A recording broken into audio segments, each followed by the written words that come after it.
ولهم عذاب أليم كمثل الشيطان إذ قال للإنسان كفر فلما كفر قال إني بريء منك إني أخاف الله رب العالمين وكان عاقبتهما أنهما في النار خالدين فيها وذلك جزاء الظالمين يا أيها الذين آمنوا اتقوا الله ولتنظر نفس ما قدمت لغد واتقوا الله إن الله خبير بما تعملون ولا تكونوا كالذين نسوا الله فأنساهم أنفسهم أولئك هم الفاسقون لا يستوي أصحاب النار وأصحاب الجنة هم الفائزون فلينظر الإنسان إلى طعامه maka hendaklah manusia itu memperhatikan makanan atau minuman yang dia makan, tidak hanya memperhatikan apa yang disantap.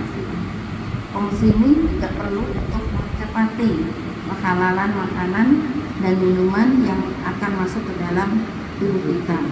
Hal ini membuat informasi seputar dalil dan hadis tentang makanan halal dan minuman halal. Itu ada 7 dalil ya di sini, yaitu yang pertama menyantap makanan yang baik. Firman Allah,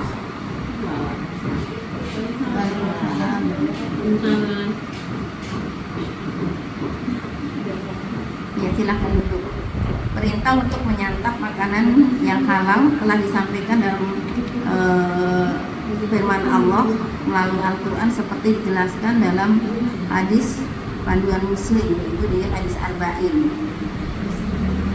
Allah SWT memerintahkan untuknya untuk senantiasa memakan makanan yang baik dan halal, sebagaimana firman Allah dalam surat Al-Baqarah ayat 172, ya ayyuhai, dia udah mati, itu adalah bangkai. Ayam atau kambing atau sapi dia sakit, udah sempat disembelih, dia mati, berarti dia bangkai, dan itu tidak diperbolehkan dimakan. Itu sudah hukumnya haram.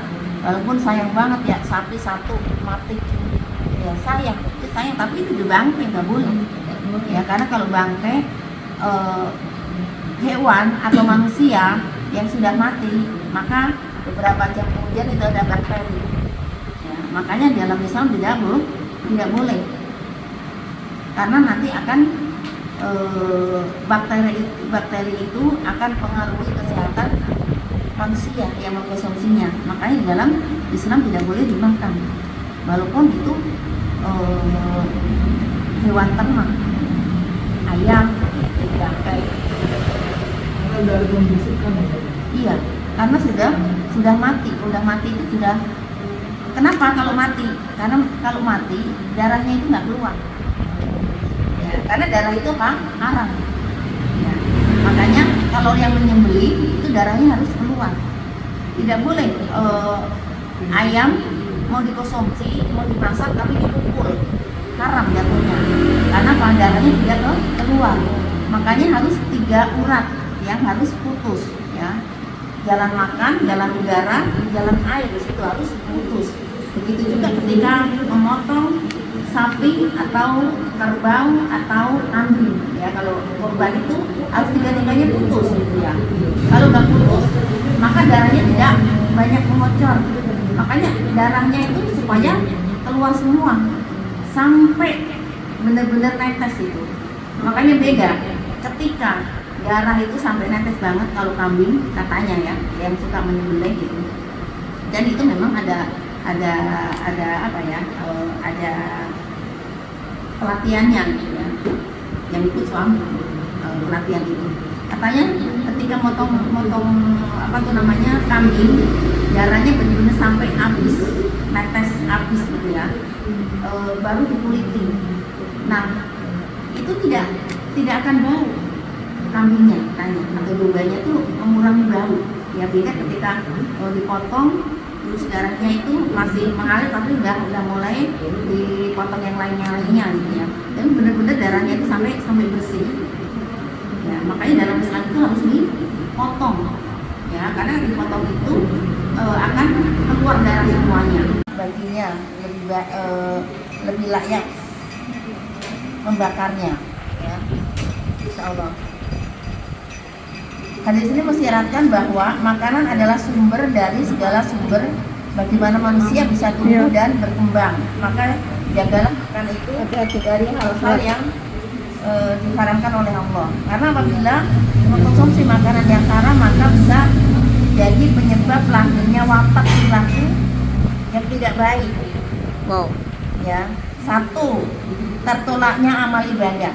Jadi kalau orang yang senantiasa mau makan yang haram itu tidak hanya dari hewan ataupun tumbuh-tumbuhan, tapi dari hasil yang haram pun itu juga termasuk mencuri, boleh berbohong, ambil uang, boleh bohongin orang, terus bukan bukan haknya, bak waris, ya ini bukan haknya nih, ya bukan apa namanya, bukan hak dia, ini waris tinggalan dari orang tua harus dibagi-bagi. Laki-laki berapa? 2 kali lipat daripada perempuan. Itu harus perhatikan, kalau dikonsumsi itu jadi haram, ya maka ibadahnya tidak akan diterima di sini. Jadi tidak hanya makanan atau minuman, tapi cara mendapatkan harta itu pun juga termasuk, insya Allah ya.